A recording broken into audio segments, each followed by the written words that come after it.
여호와께서 이르시되 너는 나가서 여호와 앞에서 산에 서라 하시더니 여호와께서 지나가시는데 여호와 앞에 크고 강한 바람이 산을 가르고 바위를 부수나 바람 가운데 여호와께서 계시지 아니하며 바람 후에 지진이 있으나 지진 가운데에도 여호와께서 계시지 아니하며 또 지진 후에 불이 있으나 불 가운데에도 여호와께서 계시지 아니하더니 불 후에 세미한 소리가 있는지라.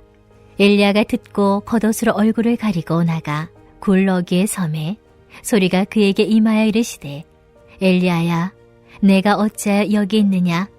그가 대답하되 내가 만군의 하나님 여호와께 열심히 유별하오니 이는 이스라엘 자손이 주의 언약을 버리고 주의 제단을 헐며 칼로 주의 선지자들을 죽였음이오며 오직 나만 남았거늘 그들이 내 생명을 찾아 빼앗으려 하나이다.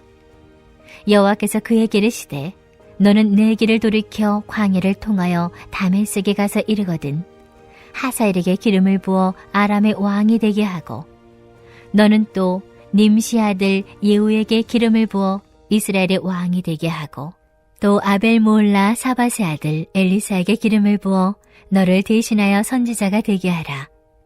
하사엘의 칼을 피하는 자를 예후가 죽일 것이요 예후의 칼을 피하는 자를 엘리사가 죽이리라.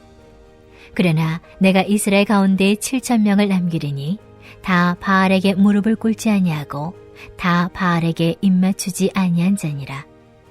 엘리야가 거기서 떠나 사밧의 아들 엘리사를 만나니 그가 12 겨리소를 앞세우고 밭에 가는데 자기는 12째 겨리소와 함께 있더라. 엘리야가 그리로 건너가서 겉옷을 그 위에 던졌더니 그가 소를 버리고 엘리야에게로 달려가서 이르되 청하건대 나를 내 부모와 입맞추게 하소서. 그리한 후에 내가 당신을 따르리이다. 엘리야가 그에게 이르되 돌아가라. 내가 내게 어떻게 행하였느냐 하니라.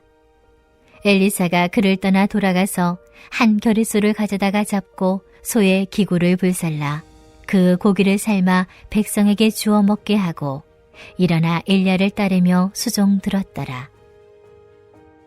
오늘은 깨닫게 하는 말씀이라는 제목으로 열왕기상 19장의 말씀을 나누겠습니다. 주신 말씀을 통해 하나님의 놀라운 은혜를 누리는 복된 하루 보내시길 소망합니다. 여러분의 현재의 신앙생활은 어떠하십니까? 과거 어느 시점에는 성령 충만하여 충실히 신앙생활을 하였지만 어쩐지 요즘에는 신앙생활이 즐겁지 않고 또 심지어는 우울한 마음을 느끼고 계시는 분도 계실 것입니다. 오늘 본문은 심각한 우울감에 빠져 힘을 잃어버린 엘리야 선지자의 모습이 등장합니다.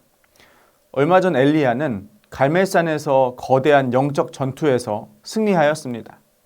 그리고 이스라엘 백성은 엘리야가 갈멜산에서 이끈 승리로 다시금 여호와만을 주로 고백하며 이세벨의 선지자를 잡아 죽였습니다. 모든 일들이 주님께 영광이요 기쁘게 승전가를 부를 상황이었던 것입니다. 그런데 지금 엘리야는 아무도 없는 동굴 속에서 우울한 하루하루를 보내고 있는 것입니다. 엘리야는 하나님을 사랑하는 신앙인이었지만 영적 침체기를 겪게 된 것입니다. 하나님은 극심한 절망과 우울에 빠진 엘리야를 가만히 놔두실 수 없었습니다. 하나님은 엘리야를 깨우치기 위해 동굴에서 나와 하나님 앞에 서라고 명령하셨습니다. 그때 크고 강한 바람이 불고 지진이 일어나며 불도 났지만 그곳에는 하나님이 계시지 않았습니다. 하나님은 오히려 그것들이 지난 뒤에 들리지 않을 정도로 작은 음성으로 엘리야에게 나타나셨습니다. 하나님은 엘리야에게 알리고자 하신 것이 무엇일까요? 이 당시 사람들은 우상신인 바알을 바람, 지진, 불 등의 자연현상을 주관하는 신이라 믿었습니다. 하지만 하나님은 엘리야에게 이러한 자연현상 속에 하나님이 계시지 않는다는 것을 보여주셨습니다. 무슨 말입니까? 하나님은 바알이 아니시라는 것입니다. 더 나아가 하나님은 바알을 이기신 분이라는 것을 깨닫게 하기 위해 작은 음성으로 나타나신 것입니다. 하지만 엘리야는 이러한 하나님을 깨닫지 못했습니다. 하나님께서는 엘리야가 영적으로 침체된 상태라는 것을 이미 알고 계셨습니다. 그래서 하나님은 말씀으로 엘리야에게 지금까지 하나님이 그와 동행하시고 승리하게 하신 체험을 되새기도록 하셨습니다. 이러한 체험 중 하나로 우리는 이전에 엘리야가 아합을 피해 도망했을 때에 하나님께서 까마귀를 보내 그를 먹이셨던 것을 알고 있습니다. 하나님은 당신께서 엘리야를 먹이시고 보호하시고 승리하게 하셨음을 상기시키셨습니다. 엘리야가 굴 밖으로 나가 하나님 앞에 서는 것이 하나님의 확고한 뜻이었습니다. 이제 드디어 하나님이 적극적으로 엘리야 앞에 당신을 드러내셨습니다. 그러나 오히려 엘리야는 동굴 밖으로 완전히 나오지 못하고 여전히 동굴 어귀에 머물러 있었습니다. 하나님은 엘리야에게 어찌하여 여기에 있느냐고 물으셨습니다. 하나님의 질문에도 엘리야의 대답은 이전과 다르지 않았습니다. 하나님의 임재를 경험한 엘리야였지만 여전히 그는 상황을 제대로 파악하지 못한 채 자신의 어려움을 하나님께 감정적으로 호소하였습니다. 이런 엘리야에게 하나님은 직접 응답하지 않으시고 전혀 다른 이야기를 하시는데요. 그 내용은 이렇습니다.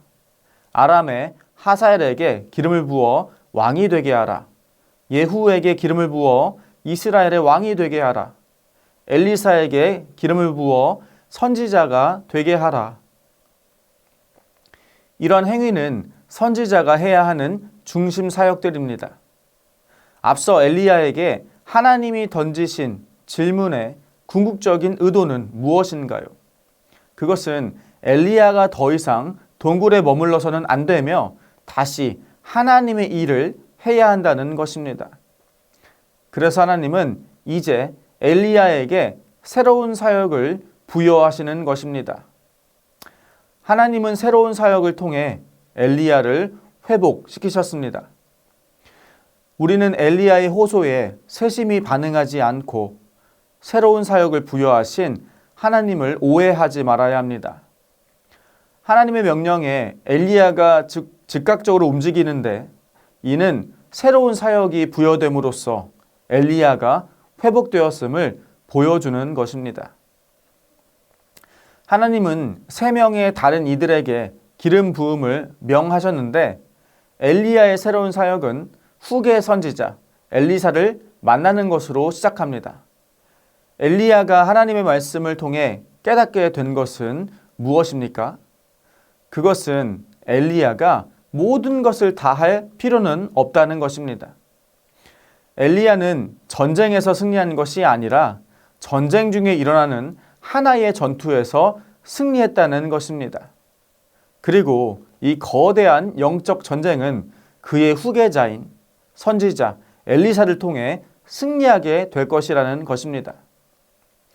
본문은 심각한 우울감에 빠져 힘을 잃어버린 엘리야 선지자의 회복 과정을 담고 있습니다. 우리 성도들도 때로는 영적 우울감에 빠집니다.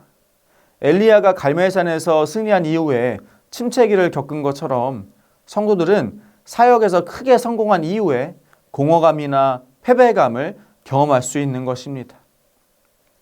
악한 세력은 결코 성도들의 승리에 박수 쳐주지 않습니다. 그러므로 우리 성도들은 성공의 절정기를 노리고 있는 악한 세력을 경계해야 합니다. 한편 하나님은 어두운 시절을 지나고 있는 당신의 백성을 결코 포기하지 않으십니다. 성도들은 어떻게 영적 침체기에서 회복될 수 있을까요? 영적 침체기에 빠지면 성도들은 엘리야처럼 현재 상황을 올바르게 판단하지 못합니다. 이때 필요한 것이 하나님의 임재를 경험했던 역사적, 경험적 사실을 놓치지 않고 기억하는 것입니다. 즉, 성도들이 삶에서 경험했던 소중한 간증들이 어려울 때 힘이 되는 것입니다. 하나님이 보호하시며 먹이시고 승리하게 하셨던 임재의 기억은 회복의 시작점이 됩니다. 그 다음으로 성도는 회복으로 인도하시는 하나님을 마주해야 합니다. 이것은 오직 말씀으로만 가능합니다. 바람, 지진, 불 등의 거대한 자연현상이 엘리야 선지자를 동굴 입구로 이끌지 못했습니다. 오히려 세미한 하나님의 말씀이 엘리야를 움직이게 만든 것입니다. 성도들은 회복을 갈구하면서 무엇을 해야 합니까? 하나님의 말씀을 계속해서 직면해야 됩니다. 도전이 되는 말씀을 따라 행동해야 하는 것입니다. 성도의 진정한 회복은 사명을 깨달을 때 가능한 것입니다. 우리의 감정은 때로 공격받으며 우리의 기억은 왜곡됩니다. 하지만 말씀으로 하나님의 임재를 경험한 성도들은 그 자리에 안주할 수 없습니다. 이는 엘리야가 하나님의 말씀을 듣고 더 이상 동굴 입구에 머무를 수 없던 것과 같습니다. 하나님이 주시는 새로운 사역의 자리로 나아갈 때 우리의 신앙은 비로소 회복됩니다. 무슨 의미입니까? 새로운 일을 하라는 것이 아닙니다. 하나님은 새로운 사역의 그림을 제시하실 때에 성도들이 몰랐던 것을 깨닫게 해주십니다. 엘리야가 후계자를 통해 하나님의 일이 완성되리라는 것을 깨달았을 때 그는 비로소 어깨에 놓인 무거운 짐을 벗게 되었던 것처럼 말입니다. 오늘 저와 여러분이 영적 침체를 겪고 있다면 벗어나길 소망합니다. 하나님의 말씀으로 인해 어두운 동굴에서 자리를 털고 일어나 다시 걸으시길 소망합니다. 새로운 사역의 자리에서 우리 존재의 의미와 삶의 목적을 깨닫게 되기를 주님의 이름으로 축원합니다.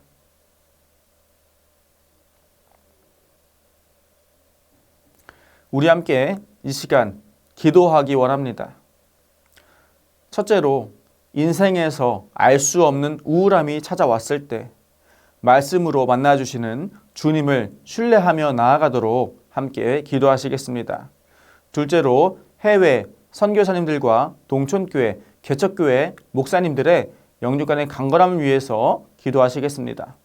마지막으로 다음 세대를 위한 새 성전 건축이 주님의 인도하심을 따라 순적하게 이루어지도록 함께 마음을 모아 기도하시겠습니다.